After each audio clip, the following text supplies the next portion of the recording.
तो अब शुरू करते हैं भगवद गीता का चैप्टर 8। चैप्टर 8 जो है वो चैप्टर 7 का ही कंटिन्यूटी है। तो चैप्टर 7 के लास्ट में कृष्ण बड़े बड़े शब्द यूज़ करते हैं, अपने टेक्निकल टर्म यूज़ करते हैं। तो वो फिर अर्जुन इस चैप्टर में, इस शुरुआत जो होती है इस चैप्टर की, वो अर्जुन इस चैप्टर में पूछते हैं कि हे कृष्ण, ये बड़े बड़े शब्द क्या हैं? जैसे ब्रह्म क्या है, आत्मा क्या है, आध्यात्म क्या है, कर्म क्या है, ये संसार अधिभूत जो आप बोल रहे हैं वो क्या है, और देवता और चेतना अधिदैव ये क्या है, और यज्ञ क्या है, यह सब इस शरीर से कैसे जुड़ा है। तो कृष्ण फिर डिटेल में इसी को बताते हैं सीधे सीधे शब्दों में। पहले तो उसका अर्जुन का यही है कि ये आप जिन गहरे शब्दों का प्रयोग कर रहे हैं असल में इनका मतलब साफ साफ बताइए। यहीं से ये चैप्टर शुरू होता है। तो कृष्ण कहते हैं कि जो कभी नष्ट नहीं होता वही ब्रह्म है, और जो काम शरीर से होकर होता है और भविष्य बनाता है वही संसार है, यानी कि अधिभूत है। और जो सबको चलाने वाली चेतना है, सबको जीवित रखती है, वो अधिदेव है। अधिदेव के बारे में बताते हैं। और इस शरीर में बैठकर यज्ञ को देखने वाला साक्षी रूप मौजूद, वो मैं स्वयं हूँ। वो अपने बारे में भी बताते हैं कि मैं साक्षी भाव हूँ, यानी कि वो चेतना जो सब देख रही है, मन बुद्धि अहंकार के परे जो चेतना है वो।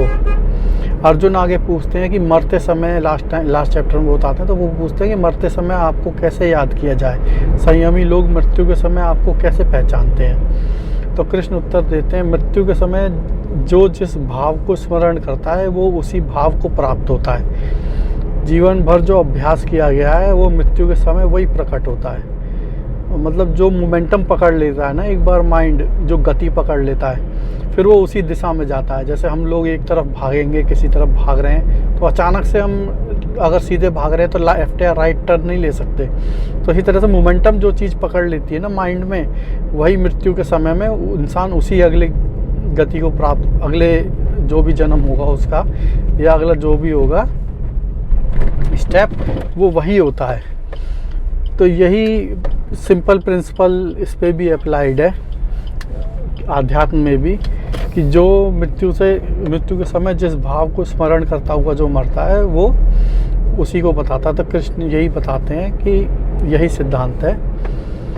इसलिए हर समय वो कहते हैं स्मरण करते हुए भी अपने कर्तव्यों का पालन करते रहो, कर्म करते रहो, लेकिन अपना स्मरण कृष्ण का या ईश्वर का मत छोड़ो, उसको स्मरण करते रहो। तो यही भक्ति का आधार भी है।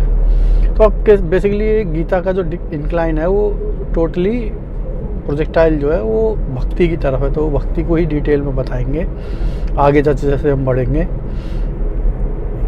तो इसलिए हर समय स्मरण करते रहो और कर्तव्यों का पालन करते रहो। इस अभ्यास से परम पुरुष को प्राप्त किया जा सकता है। तो पुरुष जो है वैष्णव संप्रदाय में पुरुष, परम पुरुष या पुरुष और प्रकृति दो जो बताए गए हैं। पुरुष मेनली हायर कॉन्शियसनेस या सुपर कॉन्शियसनेस को ही बताया गया है। चेतना पुरुष है और बाकी सब मटेरियल है, इस तरह से बताया गया है पुरुष और प्रकृति के बारे में।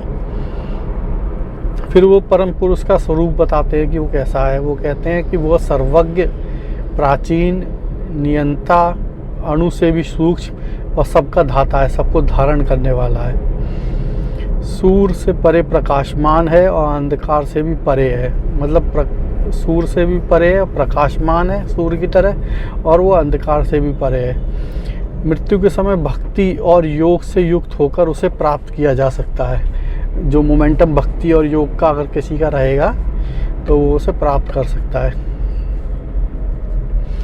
फिर आगे वो बताते हैं प्रणव के बारे में। प्रणव यानी कि ओमकार। ओमकार को वेदों में या ज्ञानियों द्वारा प्रणव कहा गया है, यानी प्राणों का आधार।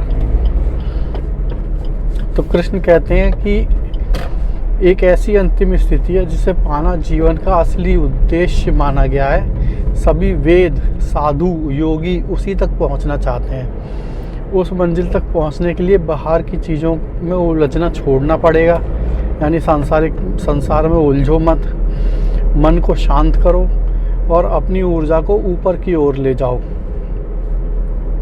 जैसे सब बोलते हैं पंजाबी में चढ़ती कला, तो अपनी ऊर्जा को ऊपर की तरफ ले जाओ।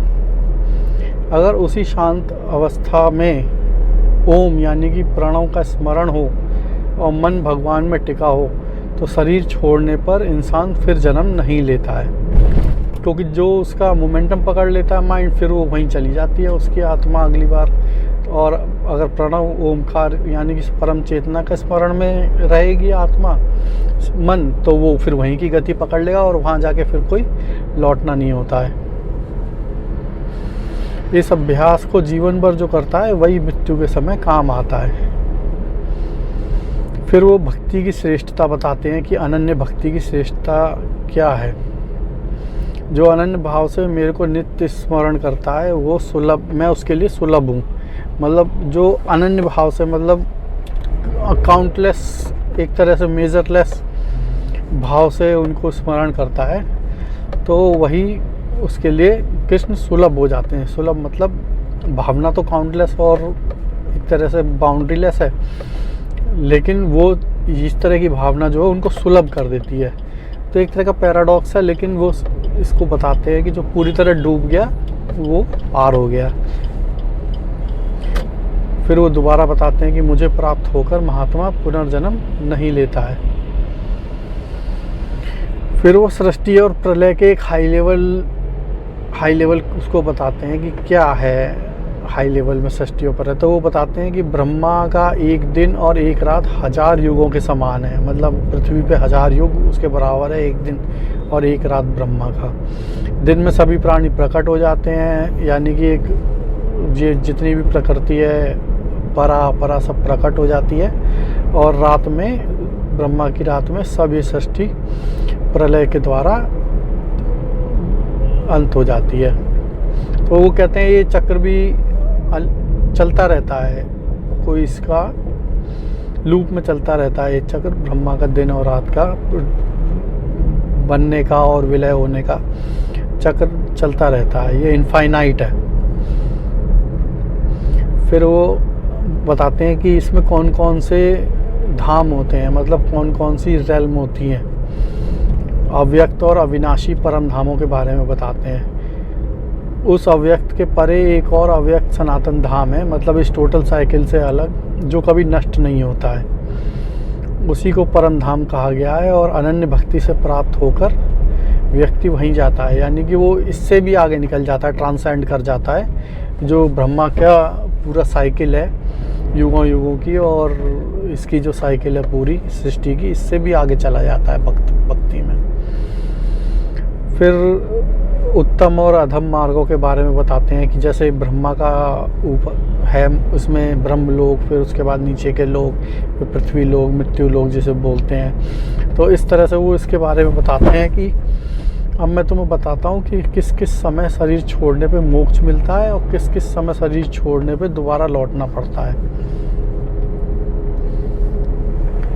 तो ये एक तरह का मेटाफर है। अब जो लोग, कई लोग इसको उसमें भी ले लेते हैं प्रैक्टिकल, मतलब एक क्या कहते हैं एस्ट्रोलॉजिकल एस्ट्रोलॉजिकल काउंटिंग में भी ले लेते हैं कि ऐसा होने पे ऐसा होता है। बस एक मेटाफर है, समझने वाली चीज़ है बस, कि अग्नि प्रकाश दिन शुक्ल पक्ष और उत्तरायण में, इसमें जो मृत्यु को प्राप्त होता है वो ब्रह्म मार्ग को जाता है, और धूम रात्रि कृष्ण पक्ष और दक्षिणायन में जो जाता है वो पुनर्जन्म के मार्ग को जाता है। तो ये मार्ग बेसिकली ऐसा नहीं है कि ऐसा कुछ ऐसा कोई एस्ट्रोलॉजिकल या फिर ऐसा कोई दिन तिथि वार के बारे में बता रहे हैं, वो बस एक मेटाफर है।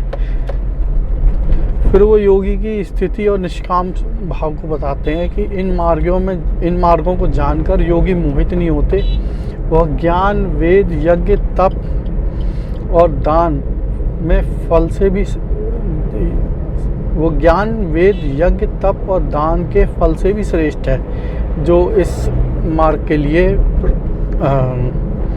कार्य एक तरह से प्रैक्टिस करते हैं इस मार्ग के लिए, वो इनसे भी श्रेष्ठ है। इसे जानकर योगी परम स्थान को प्राप्त हो जाते हैं। तो यही सब है वो बताते हैं इस चैप्टर में मेनली। तो चैप्टर 7 और 8 में श्री कृष्ण योग के बारे में बताते हैं, फिर भक्ति के बारे में बताते हैं, और ज्ञान को तो वो हमेशा साथ में लेके चलते ही हैं। तो एक तरह से वो धीरे धीरे कंसोलिडेट कर रहे हैं सारे जितने भी मार्ग होते हैं ईश्वर प्राप्ति के लिए या ब्रह्म प्राप्ति के लिए। तो इसमें सबसे इम्पोर्टेंट वो बताते हैं ज्ञान को। अगर कर्म भी बताया है तो वो भी ज्ञान के हिसाब से बताया है कि ज्ञान श्रेष्ठ है। फिर उसके बाद योगी भी बताते हैं, तो योगी को श्रेष्ठ बताते हैं, लेकिन योग भी वो बोलते हैं कि ज्ञान युक्त होना चाहिए। अब वो भक्ति भी बताते हैं, तो वो भक्ति और योग को कंबाइन करके बताते हैं कि योगी भी होना चाहिए और भक्त भी होना चाहिए, और कैसा होना चाहिए, जो ज्ञानी हो। तो ये सब धीरे धीरे वो एक साथ कंसोलिडेट कर रहे हैं और धीरे धीरे आगे बढ़ रहे हैं। अब आगे वाले चैप्टर में देखते हैं कि वो और क्या बताते हैं।